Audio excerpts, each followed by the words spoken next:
7.7 মাত্রার শক্তিশালী ভূমিকম্পে কেঁপে উঠেছে মিয়ানমার।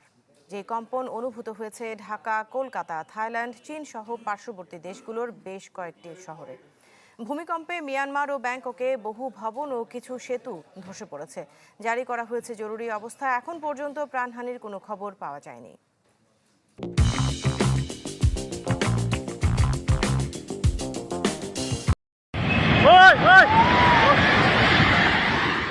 মাঝ দুপুরে আচমকা কেঁপে উঠল থাইল্যান্ড। আর এতে ব্যাংককে নির্মাণাধীন 30 তলা ভবনটি হুড়মুড় করে ভেঙে পড়ে।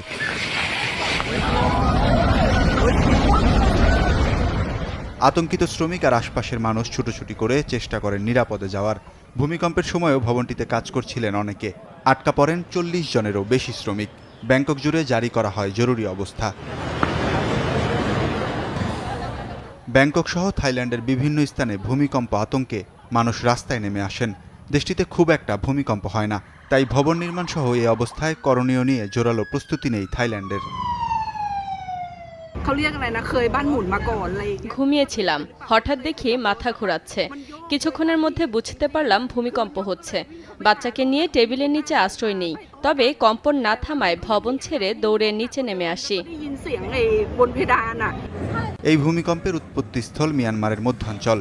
স্থানীয় সময় দুপুর 12:50 সাগাইং শহরের পশ্চিমে 10 কিলোমিটার গভীরে এই ভূমিকম্প আঘাত হানে। এতে ধসে পড়ে শহরের বেশ কয়েকটি রাস্তা, ভেঙে পড়েছে বেশ কয়েকটি ভবনের ছাদ। 12 মিনিট পর একই জায়গায় আঘাত হানে 6.4 মাত্রার আরও একটি ভূমিকম্প। ভেঙে পড়েছে ইরাবতী নদীর ব্রিজ। তবে ভূমিকম্পের ক্ষয়ক্ষতি নিয়ে বিস্তারিত খবর মেলেনি।